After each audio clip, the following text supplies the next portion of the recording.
The man was flung straight out of the car. His son was still trapped inside, so firefighters quickly put out the fire. Through the window, they saw the boy. They pried open the car door. The boy's thigh was pierced by a piece of metal. Using a cutting tool could hurt him. They carefully removed the boy along with his car seat and sent him to the hospital. The man was also put on a stretcher and taken away. At the hospital, they covered the boy's eyes with a cloth and used an electric saw to cut the metal. The boy's mother arrived when she heard the news. She found out the crash was caused by the boy's father. I think my husband crashed that car on purpose. I think he tried to kill our son.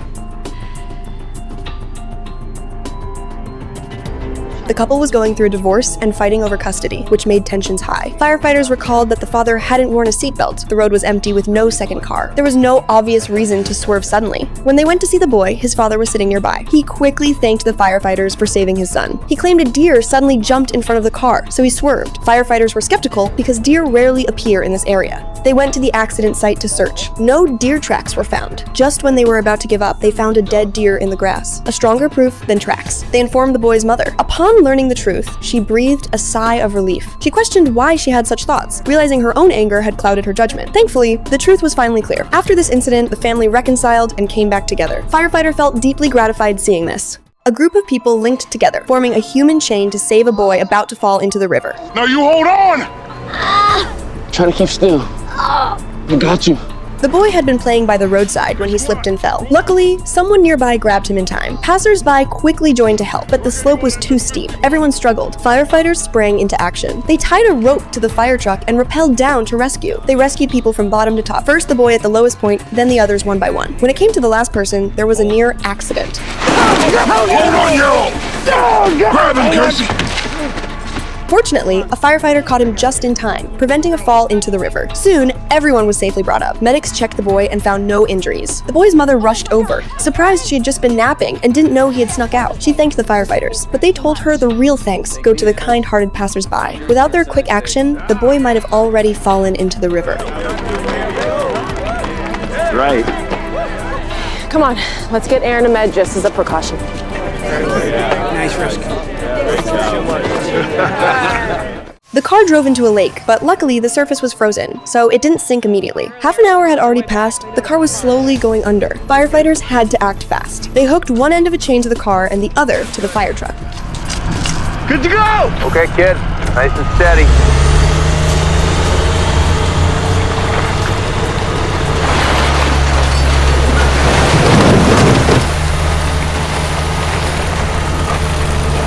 All yours, squad.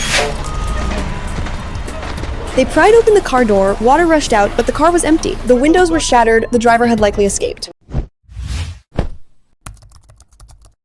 One firefighter wanted to jump in to search, but was immediately stopped. Over half an hour had passed, the driver was likely gone. The underwater situation was unknown. Diving in was too dangerous. They handed the case over to the police. The police tracked the car owner using the license plate. Unexpectedly, the owner came to the fire station. She said her fiancé had been driving. The police had no news. She was extremely worried. After a day of searching, the police still found no one. But they discovered that the car's accelerator had been tampered with. This could have been intentional. The firefighter quickly questioned the woman. She revealed the truth. They had met online. The man claimed to be an aerospace engineer. Blinded by love, she didn't suspect him until yesterday. She found out she had been scammed, with her bank account emptied. The firefighter realized the incident might have been the man's way to escape. Using the information from the woman, he tracked down the man. It turned out he was already married with a family. Now, he would face legal consequences.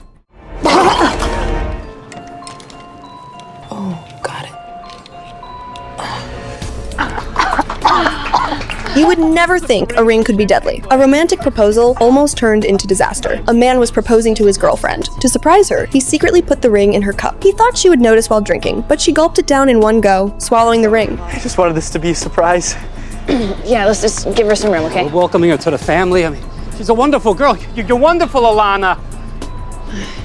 The situation became critical as the ring got stuck in her airway. Firefighters brought a laryngoscope to check. Everyone held their breath. They found the ring in her windpipe and carefully removed it with forceps.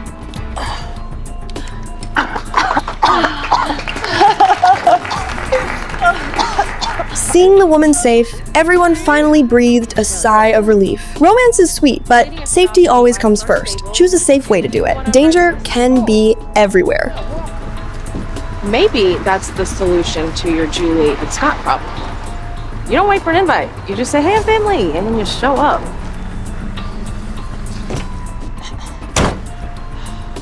What dangers lurk in magic shows? Firefighters got a call that a magician had an accident. A sexy assistant quickly opened the door and let them in, which immediately caught their curiosity. They followed her into the magician's workshop. A huge pharaoh's coffin hung upside down in front of them, with sparks flying all over. Seeing this, the firefighters were shocked. The assistant told them the magician was trapped inside.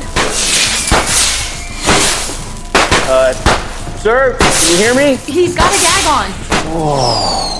They quickly grabbed a fire extinguisher and put out the flames, then used a crowbar to pry open the lock. When the coffin opened, they found the magician tied up tightly inside. They hurried to remove his hood. It seemed the magician was working on a new trick, but unexpectedly got trapped. Looking at the firefighters, the magician's first request was for them to sign a confidentiality agreement. The firefighters couldn't help but feel speechless. Is it mirrors, trapdoors? It's magic. Okay. Here.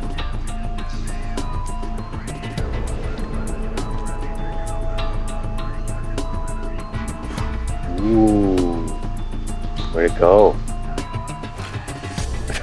What is it like to be crushed by a 4-ton forklift? He was rushing to get off work. Turning too fast, the forklift tipped over and pinned him down. Coworkers rushed over to help, but the forklift was too heavy to lift. Nearby shelves were wobbling dangerously. Hey, guys! Hey, guys!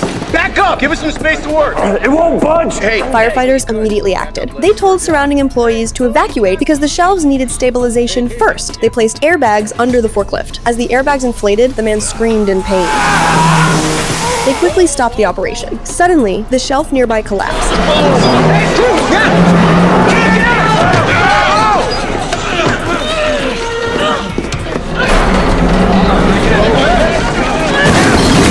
Get those struts in! Struts, go. If the shelf hit him, he would have died instantly. Boxes were still falling, so the team used support rods to hold up the shelf. The man had already lost consciousness. They had to act fast because the shelf could fall again at any moment. Using hydraulic clamps, they lifted the forklift and pulled the man out at the right moment. He had severe abdominal injuries and weak breathing. He needed immediate hospital care. Never rush in what you do, because you never know whether tomorrow or an accident will come first. A woman was hit by a car and pinned inside a convenience store, yet she survived. Firefighters rushed to the scene. He's pinned in, foot stuck on the gas. The car's wheels were still spinning fast, and the woman kept crying for help under the vehicle. The driver had already fainted. They placed several wooden beams on both sides of the woman for support, then used hydraulic spreaders to lift the car's front. Next, they moved the fallen heavy brick wall while taking care to protect her from the spinning wheels. With everyone working together, the woman was pulled out. Luckily, she was still conscious, though her leg was crushed. The rest was up to the doctors at the hospital. Then the firefighters got the paramedics ready, because the driver wasn't in good condition. They carefully broke the car window, reached inside to free the man's foot stuck on the gas pedal, turned the key to shut off the engine, and removed the car door to lift him out safely. The driver's vital signs were weak, and he needed to be rushed to the hospital immediately.